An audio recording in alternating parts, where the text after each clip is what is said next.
For our next word problem, for example 3, it says a television screen measures about 25 inches high and 35 inches wide. The manufacturer is advertising that the TV is a 45-inch TV. It says which would be the measure of the diagonal of the screen. Is their advertising truthful? So what you guys need to do is draw a little picture of what we got going on here. And we're going to label our sides. So we know that the height is 25 inches. We know the width is 35 inches, and right now we're not quite sure if the diagonal of the screen is 45 inches long, which didn't know if you guys knew that that's how they measured the size of a TV.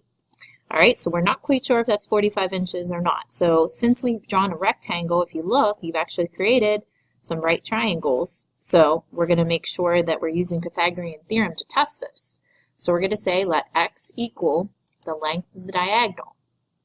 The next thing that we're going to do is, since we have a right triangle, I'm going to draw that that's a right triangle, showing you that that side that is missing, the diagonal, would be our hypotenuse. So that's going to help us to plug in. So we're going to have 25 squared plus 35 squared equals our unknown squared, so x squared. When you solve this, you're going to get 625 plus 1,225 equals x squared. When you simplify it, you're going to get 1,850 equals x squared.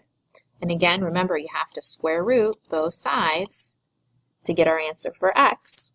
And when you square root both sides, it's going to give you a big long decimal, but we're going to round to the nearest tenth. So it would be about 43.0 inches. So looking at that and looking what the advertising was saying, the advertising was saying that this is 45 inches. That's not true. That's false. It's only a 43-inch TV. So we're going to write down that no, the advertising is not truthful.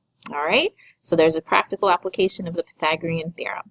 The next thing that you guys are going to do is the 2 on your own questions in your packet. Okay, I'm going to pause, and I would suggest that somebody pauses this video so that you guys can work on the 2 on your own questions. Drawing a picture is very helpful for each of these. So take some time, make sure you read through them very carefully, set up a let statement, and write your final answer in a sentence. Alright guys, as you can see, I have the answers up here on the board now. So if you take a look at the picture that I drew post office is 3 miles west from your home.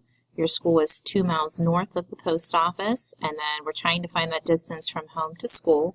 Again, you have a right triangle that's created with the missing length being the unknown, which is the hypotenuse. So when I plug that in, I've got 2 squared plus 3 squared equals x squared. Solving and then rounding my answer to the nearest tenth, I have an answer of 3.6 miles. So the distance from home to school is 3.6 miles. If you go back to example 2 in your notes, it says, what if the distance between you and the firework is 350 meters? So that's the only part of the problem that's changing.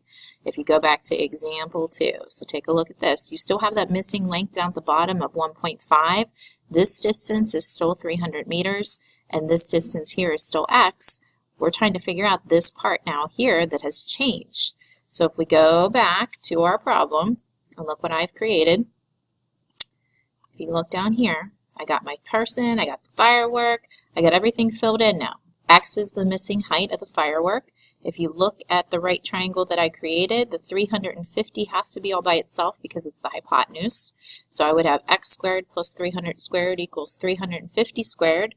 Simplifying and solving, I come up with an answer of 180.3 if I round to the tenths.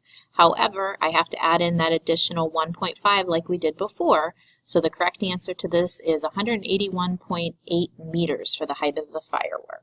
So take some time to fix this up and make sure that your notes are perfect before you move on to the next activity. But just making sure that you understand what's going on in closing, you need to make sure you're drawing right triangles for every single word problem and labeling different parts, because sometimes they're going to give you legs, sometimes they're going to give you the hypotenuse, and you have to decide from there what is best. Thanks.